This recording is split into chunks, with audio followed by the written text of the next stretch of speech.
Everyone, myself Kritika. Welcome back to Kritika classes. आज के इस वीडियो में हम डिस्कस करने वाले हैं ईयू एंट्रेंस एग्जाम्स के लिए, एलयू एंट्रेंस एग्जाम्स के लिए, डीडीओस के लिए एंड सीपीईटी एंट्रेंस एग्जाम्स के लिए। यहाँ पे हम इंपॉर्टेंट एमसीक्यू का सीरीज डिस्कस कर रहे थे, जिसमें कि जितने भी इंपॉर्टेंट टॉपिक्स हैं, यूनिट है, ऑल यूनिट और टॉपिक पे हम क्वेश्चन डिस्कस कर रहे हैं। आज का जो हमारा वीडियोस होगा, यहाँ पे स्टूडेंट्स का कमेंट था कि मैम प्लीज सेल के स्ट्रक्चर्स कंपोनेंट पे क्वेश्चंस करवाइए, इसलिए हम यहाँ पे सेल्स के स्ट्रक्चर्स कंपोनेंट पे इंपॉर्टेंट एमसीक्यू डिस्कस करेंगे। ओके, सो आज के इस वीडियो का टॉपिक हमारा यही होगा, cell structures component of. Okay, so यहाँ पे अगर आप चैनल पे फर्स्ट टाइम विजिट करें, प्लीज चैनल को सब्सक्राइब कर लीजिए और बेल आइकन को भी प्रेस कर लीजिए, ताकि आने वाली हमारी जो भी वीडियोस होंगी उसकी नोटिफिकेशन आप तक पहुंच सके। ओके, सो चलिए बिना टाइम वेस्ट के वीडियो को स्टार्ट करते हैं। क्वेश्चन नंबर फर्स्ट की बात करते हैं कि फर्स्ट पे क्या दे रहा है। ओके, यहाँ पे क्वेश्चन नंबर फर्स्ट दे रहा है कि plasma membrane is made of. Okay, options यहाँ पे दे रहा है प्रोटीन्स एंड कार्बोहाइड्रेट्स, बी में दे रहा है यहाँ पे प्रोटीन एंड लिपिड्स, सी में दे रहा है प्रोटीन्स, लिपिड एंड कार्बोहाइड्रेट्स, और डी में दे रहा है protein, some nucleic acid and the lipids. Okay, question में क्या दे रहा है कि प्लाज्मा मेम्ब्रेन जो होते हैं वो किस में मेड अप होते हैं। प्लाज्मा मेम्ब्रेन्स किस में मेड अप होते हैं। जो प्लाज्मा मेम्ब्रेन्स होता है वो बेसिकली प्रोटीन्स में, लिपिड्स में एंड कार्बोहाइड्रेट, इन तीनों में ही वो मेड अप होता है। क्यों? क्योंकि जो यहाँ पे ये केमिकली ना प्लाज्मा मेम्ब्रेन जो होते हैं, इसमें देखो सबसे पहले क्या होता है ना, प्लाज्मा मेम्ब्रेन्स में जो प्लाज्मा मेम्ब्रेन होते हैं, प्लाज्मा मेम्ब्रेन्स में 60% आपका प्रोटीन्स होता है ना। ओके, और यहाँ पे क्या होता है, 40% आपका लिपिड होता है। ठीक है, 40% यहाँ पे 60% आपका प्रोटीन्स होता है, 40% आपका लिपिड होता है। ठीक है, इन दोनों का जो परसेंटेज होता है ना, वो कार्बोहाइड्रेट की रेंज को 1 से, जो कार्बोहाइड्रेट का रेंज होता है 1 से 10 में, इसके बीच में क्या करता है ना, ग्लाइकोप्रोटीन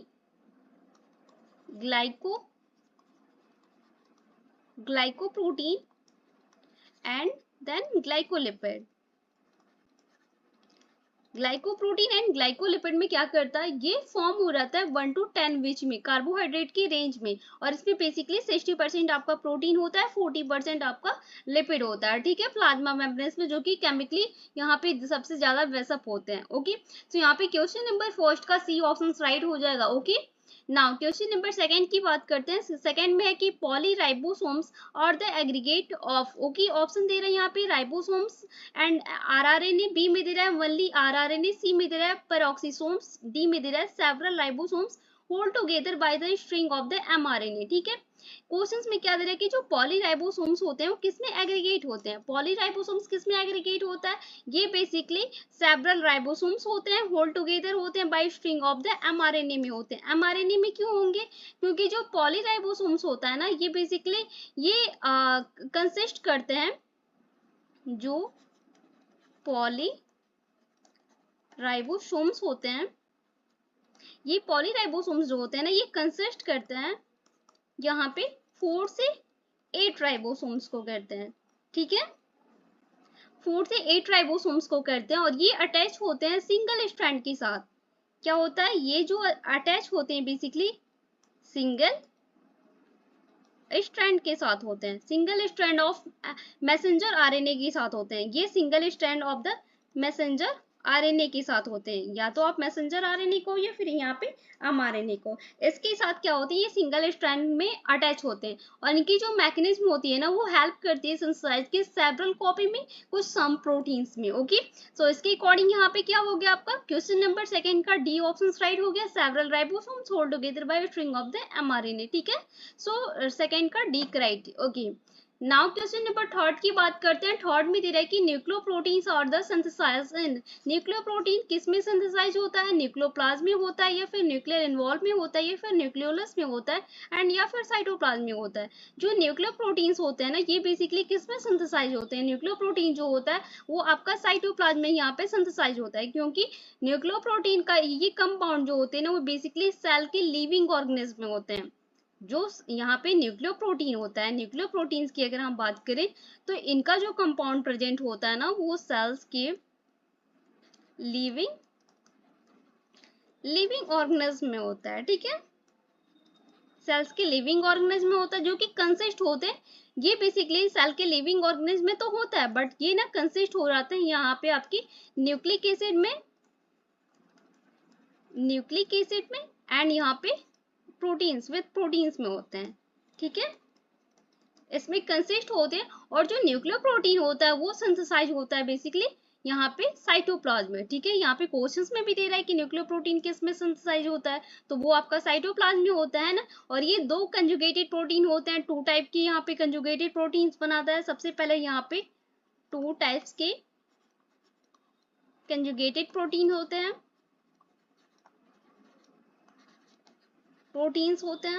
जिसमें कि सबसे फर्स्ट जो प्रोटीन होता है वो आपका कौन सा होता है, डीऑक्सी राइबो न्यूक्लियोप्रोटीन होता है, ठीक है, न्यूक्लियोप्रोटीन्स होता है, डीऑक्सी राइबो न्यूक्लियोप्रोटीन होता है। और जो सेकंड होता है वो आपका कौन सा होता है, राइबो न्यूक्लिक प्रोटीन्स होता है, ठीक है, ठीक है। इसमें दो कंजुगेटेड प्रोटीन होती है, ये तो न्यूक्लियोप्रोटीन जो होता है वो सिंथेसाइज हो जाता है साइटोप्लाज्म में, और ये इनकी जो कंजुगेटेड प्रोटीन होती है वो टू टाइप की होती है। पहली जो होती है वो डीऑक्सीराइबोन्यूक्लिक प्रोटीन होती है, और सेकंड जो होती है वो राइबोन्यूक्लिक प्रोटीन होती है, ठीक है। और ये nucleic acid and with proteins में ये क्या होते हैं, कंसिस्ट होते हैं, और इनका ये सेल लिविंग ऑर्गेनिज्म में क्या होते हैं, प्रेजेंट होते हैं। न्यूक्लिक एसिड का जो कंपाउंड होता है वो बेसिकली सेल लिविंग ऑर्गेनिज्म में कंसिस्ट होता है, ओके। सो यहाँ पे क्वेश्चन नंबर 3 का डी ऑप्शन राइट होगा, okay. Okay, now question number 4 है, all plastids have similar structures because they can, okay। Options यहाँ पे चार दे रहा है। फर्स्ट में दे रहा है store starch lipid and proteins, B में दे रहा है get transport from the one type to another, C में दे रहा है परफॉर्म सम फंक्शंस, और डी में क्या दे रहा है बी प्रेजेंट टुगेदर, ठीक है।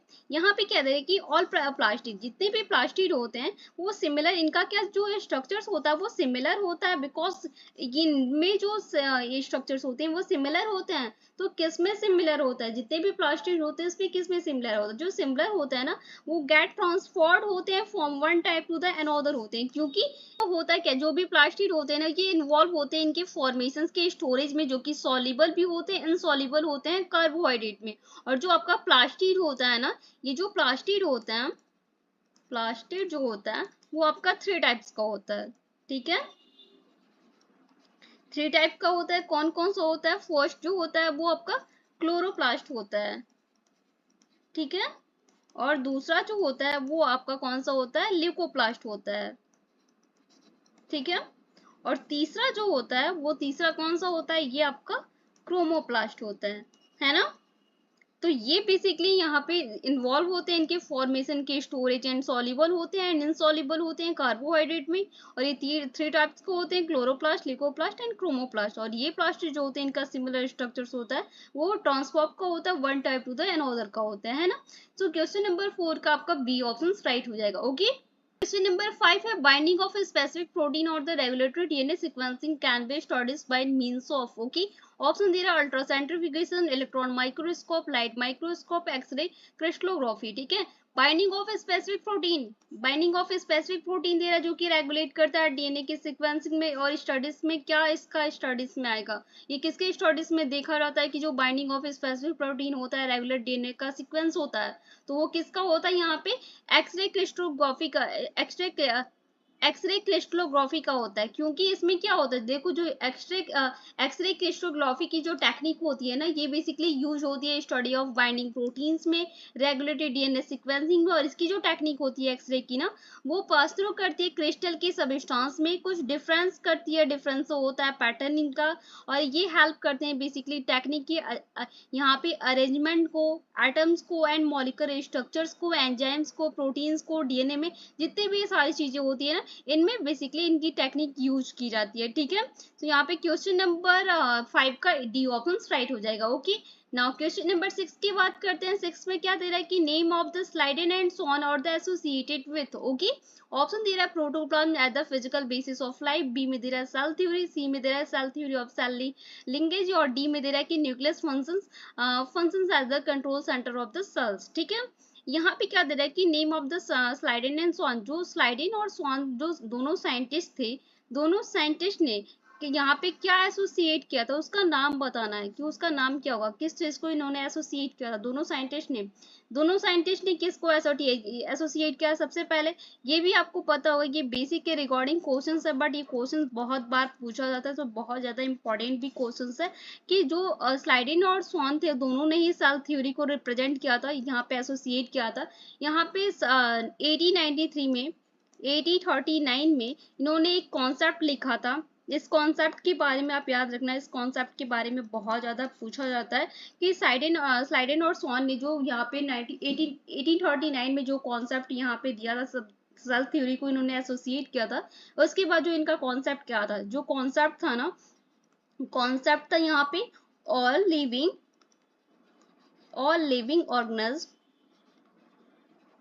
organism are composed of cell।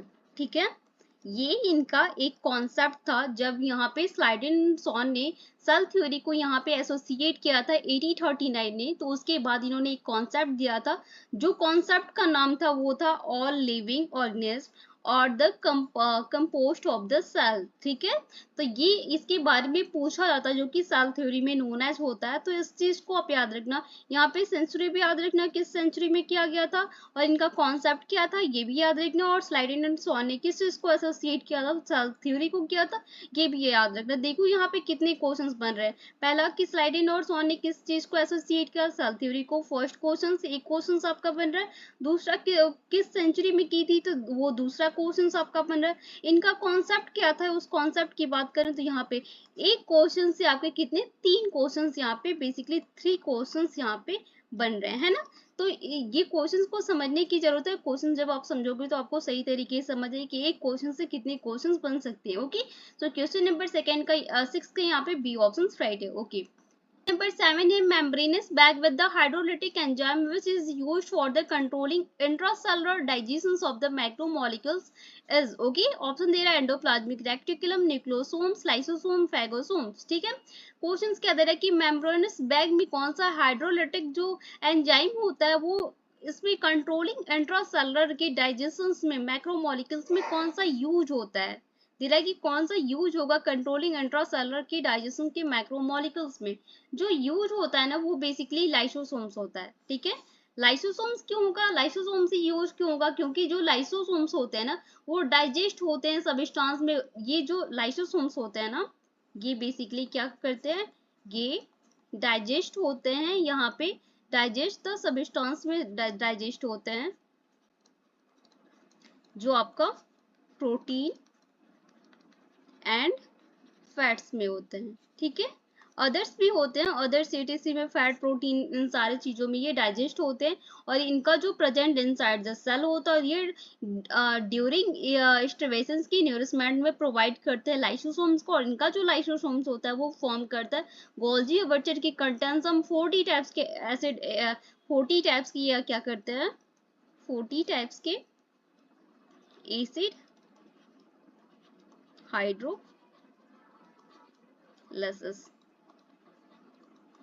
करते हैं। ठीक है, 40 टाइप के यहाँ पे एसिड हाइड्रोलाइसिस होते हैं। ठीक है, सो यहाँ पे क्वेश्चन नंबर 7 का यहाँ पे सी ऑप्शन राइट हो जाएगा। ओके, क्वेश्चन नंबर 8 है active and passive transport across cell membrane differ in. Okay, option दे रहा है यहाँ पे passive transport in the non selective, B में दे रहा है कि passive transport is along to the concentration gradient will active transport is the due to the metabolic energy, C में दे रहा है कि active transport is the more rapid, D में दे रहा है कि passive transport is the confined to the anion will active transport is the confined to the cations. ठीक है, यहाँ पे क्या दे रहा है कि एक्टिव ट्रांसपोर्ट और पैसिव ट्रांसपोर्ट में अक्रॉस सेल मेम्ब्रेन में क्या डिफर करता है, क्या डिफर करता है, तो जो डिफर करता है ना वो बेसिकली देखो पैसिव ट्रांसपोर्ट को अलोंग करते हैं कंसंट्रेशंस में और इनका जो ग्रेडियंट वेल एक्टिव होता है एक्टिव ट्रांसपोर्ट में due to the metabolic energy को करता है। ठीक है, क्यों करता है, क्योंकि देखो इसमें क्या होता है ना, जो ये ऑलवेज ना एक्सपेंडिचर ऑफ एनर्जी को देते हैं एक्टिव ट्रांसपोर्ट में। ओके,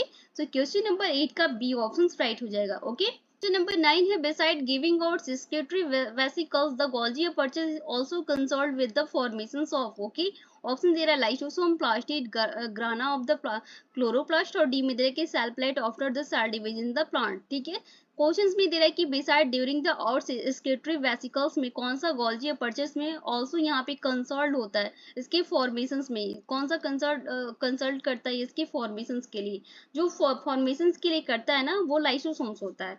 लाइसोसोम्स क्यों होगा, क्योंकि जो गोल्जी अपर्चर में प्रेजेंट होते हैं ऑल यूकैरियोटिक, आपको भी पता होगा कि जो गोल्जी अपर्चर्स होते हैं, गोल्जी अपर्चर्स में बेसिकली यहाँ पे यूकैरियोटिक जो सेल्स होते हैं ना वो प्रेजेंट होते हैं। तो ये स्पेशली एक एक्सटेंसिव होते हैं स्केटरी सेल्स में, और ये सेंट्रल स्टैकपाइल की पैरेलल फ्लैंटेड इंट्रा कम्युनिकेटिंग सेक्स को और सिस्टर्न्स को मेनी पेरिफेरल ट्यूबरिस के साथ वेसिकल्स में होते हैं। ठीक है, सो यहाँ पे क्वेश्चन नंबर 9 का ई ऑप्शन राइट हो जाएगा। ओके, नाउ क्वेश्चन नंबर 10 है which one of the forming organelles is the located near the nucleus and content the collection of the flattened membranes bound cisterns. ठीक है, option दे रहा है nucleolus, mitochondrion, centriole, Golgi apertures. ठीक है, questions में क्या दे रहा है कि जितने भी ऑर्गेनेल्स होते हैं उसमें कौन सा लोकेटेड नियर द न्यूक्लियस और कंटेंट में कलेक्शंस में फ्लैंटेड मेम्ब्रेन्स की बाउंड सिस्टर्न्स में होता है। तो जो सिस्टर्न्स में होता है वो गोल्जी अपर्चर्स होगा। गोल्जी अपर्चर्स क्यों होगा, क्योंकि जो गोल्जी अपर्चर्स होते हैं ना वो स्टैक होते हैं, पैरेलल होते हैं, फ्लैंटेड होते हैं, इंट्रा कम्युनिकेटिंग सैक्स होते हैं, जिसमें कि इंट्रा कम्युनिकेटिंग सैक होगा या फिर सिस्टर्न होते हैं जो कि मेनी पेरिफेरल ट्यूबल्स के साथ वेसिकल्स में होते हैं। और इनमें जो सिस्टर्न्स होते हैं ना वो numbers of 3 to 7 most animal cells में होते हैं, और ये 10 to 20 में प्लांट सेल्स में होते हैं। देखो इसमें क्या होता है ना, 3 to 7 ये मोस्ट एनिमल सेल में होते हैं, मोस्ट एनिमल सेल में होते हैं। ठीक है, एनिमल सेल में होते हैं, और यहाँ पे 10 to 20 ये प्लांट सेल्स में होते हैं। ठीक है, ओके, सो क्वेश्चन नंबर 10 का यहाँ पे डी ऑप्शन राइट हो जाएगा। ओके, क्वेश्चन नंबर 11 है centromere is the required for, centromere क्या रिक्वायर्ड करता है, रेप्लिकेशन ऑफ डीएनए को या क्रोमोसोम सेग्रीगेशन को या फिर पोलवर्ड मूवमेंट ऑफ क्रोमोसोम्स को या फिर साइटोप्लाज्मिक क्लीवेज को। सेंट्रोमियर जो होता है ना वो रिक्वायर्ड करता है बेसिकली यहाँ पे पोलवर्ड मूवमेंट ऑफ क्रोमोसोम्स को, क्योंकि इसमें क्या होता है ना जो सेंट्रोमियर होता है ना वो क्रोमोसोम्स का अटैच होता है स्पिंडल ड्यूरिंग सेल डिवीजन में, और इनका जो पोजीशन होता है ना वो सेंट्रोमियर्स के यहाँ पे फीचर्स को इंडिविजुअल करता है क्रोमोसोम से, और क्रोमोसोम्स का सेंट्रोमियर में सेंट्रोल डिस्क्राइब करता है, मेटासेंट्रिक को करता है। ठीक है, सो क्वेश्चन नंबर 11 का यहाँ पे सी ऑप्शन राइट हो जाएगा। क्वेश्चन नंबर 12 है which of the forming organelles contain enzyme that have the digestive actions. Option दे रहा है ribosomes, polysome, plastid and lysosome. यहाँ पे दे रहा है कि कौन सा ऑर्गेनेल्स जो होगा वो कंटेन एंजाइम में कंटेन होता है दैट हैव डाइजेस्टिव एक्शन में, कौन सा लाइसोसोम, कौन सा ऑर्गेनेल्स होता है, तो जो ऑर्गेनेल्स होगा वो बेसिकली यहाँ पे लाइसोसोम्स होता है। लाइसोसोम्स क्यों होगा, लाइसोसोम्स में टीनी सैक्स बाउंडेड होते हैं, ये क्या होते हैं, टीनी सैक बाउंडेड होते हैं, है ना, टीनी सैक बाउंडेड होते हैं जो कि सिंगल यूनिट मेम्ब्रेन्स में लिपोप्रोटीन में होते हैं। किस में होते हैं, लिपोप्रोटीन्स में होते हैं, लिपोप्रोटीन में होते हैं, और ये कंटेन करते हैं डेंस में, फाइनली ग्रैनुलर फ्लूइड में, लेटर कंसिस्ट होता है ग्लाइकोप्रोटीन के हाइड्रोलाइटिक में। हाइड्रोलाइटिक का मतलब आपका डाइजेस्टिव एंजाइम हो गया, कॉल्ड द हाइड्रोलाइसिस का होता है। ठीक है, जिसमें कि कुछ इंक्लूडेड होते हैं, प्रोटीएज इंक्लूड होता है, लाइपेज इंक्लूड होता है, न्यूक्लियस यहाँ पे इंक्लूड होता है, ग्लाइकोसिडेज यहाँ पे इंक्लूड होता है, सल्फेटेड यहाँ पे इंक्लूड होता है, एंड यहाँ पे फॉस्फेटेड, ये सारी जो चीजें होती है ना ये इंक्लूड होती है। ठीक है, सो क्वेश्चन नंबर यहाँ पे 12 का डी ऑप्शन राइट हो जाएगा। ओके, क्वेश्चन नंबर 30 है द डीमोसोम और द कंसल्ट विथ। यहाँ पे डीमोसोम किस में कंसल्ट होता है, सेल डिविजन में या सेल एडिशन में या साइटोलिसिस में या सेलुलर एक्सक्रीशंस में। जो डीमोसोम होता है ना वो बेसिकली सेल एडिशंस में यहाँ पे कंसल्ट होता है, क्योंकि इसमें क्या होता है जो डीमोसोम होते हैं ना ये सर्कुलर पैचेस होते हैं, patches of the cell membranes जो कि होल्ड टुगेदर होते हैं इंट्रैक्शंस में प्रोटीन और एक्सटेंड थ्रू होते हैं सेल मेम्ब्रेन्स के बीच स्पेस बिटवीन सेल्स में। ठीक है, सो क्वेश्चन नंबर 30 का बी ऑप्शन राइट हो जाएगा। ओके, क्वेश्चन नंबर 40 है protein synthesize in an animal cell take place. Okay, option दे रहा है in the cytoplasm as well as endoplasmic reticulum, B में दे रहा है only on ribosome attached to the nucleon, C में दे रहा है only in the cytoplasm, D में दे रहा है कि in the nucleolus as well as the cytoplasm. दे रहा है कि प्रोटीन सिंथेसाइज जो होते हैं वो एनिमल सेल्स में कहाँ टेक प्लेस होते हैं, एनिमल सेल्स में कहाँ टेक प्लेस होगा प्रोटीन सिंथेसाइज, तो वो बेसिकली यहाँ पे in the nucleolus as well the cytoplasm में इंक्लूड यहाँ पे टेक प्लेस होता है। क्योंकि देखो इसमें क्या होता है ना कि जो प्रोटीन सिंथेसाइज होते हैं ना वो एनिमल सेल्स में, यहाँ पे न्यूक्लियोलस में, इसलिए साइटोप्लाज्म में यहाँ पे होता है क्योंकि इसका जो मेन पार्ट होता है ना प्रोटीन सिंथेसाइज को ट्रांसक्रिप्शन एंड ट्रांसलेशन के लिए। देखो इसमें क्या होता है ना, जो प्रोटीन सिंथेसाइज होते हैं ये ना, इसमें क्या होता है ना कि ये इसका मेन पार्ट होता है, इनका ना एक मेन पार्ट होता है यहाँ पे ट्रांसक्रिप्शन एंड ट्रांसलेशंस का, ट्रांसक्रिप्शन एंड ट्रांसलेशंस का होता है जो कि अकर होता है न्यूक्लियोलस में। ये किस में अकर होते हैं, न्यूक्लियोलस में यहाँ अकर होते हैं और ये चैन इलॉन्गेशंस में साइटोप्लाज्म में होते हैं। ठीक है, सो क्वेश्चन नंबर 40 का डी ऑप्शन राइट हो जाएगा। Okay, now question number 50, which of the following structures will not be common to the mitotic cell of a higher plant? Option दे रहा है centriole, spindle fiber, cell plate या centromere। जो यहाँ पे दे रहा है कि कौन सा स्ट्रक्चर्स होगा दो कि will not be, यहाँ पे not be कॉमन नहीं होता, कॉमन नहीं होता है माइटोटिक सेल्स के हायर प्लांट में। जो हायर प्लांट में होता है ना वो सेंट्रियोल में होता है।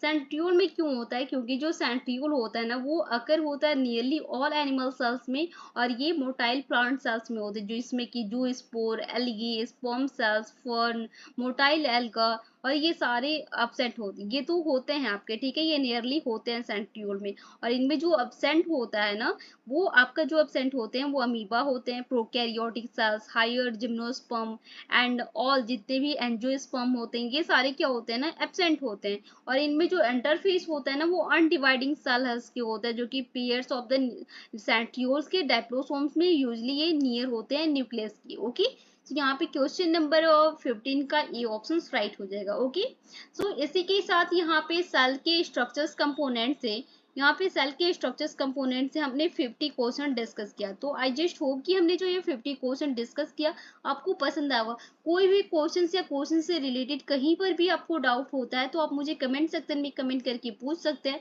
मैं उसका रिप्लाई कर दूंगी। ओके, यहाँ पे अगर आप चैनल पे फर्स्ट टाइम विजिट करते हो प्लीज चैनल को सब्सक्राइब कर लो, बेल आइकन को भी प्रेस कर लो ताकि आने वाली हमारी जो भी वीडियोस होंगी उसकी नोटिफिकेशंस आपको पहुंच जाएगी।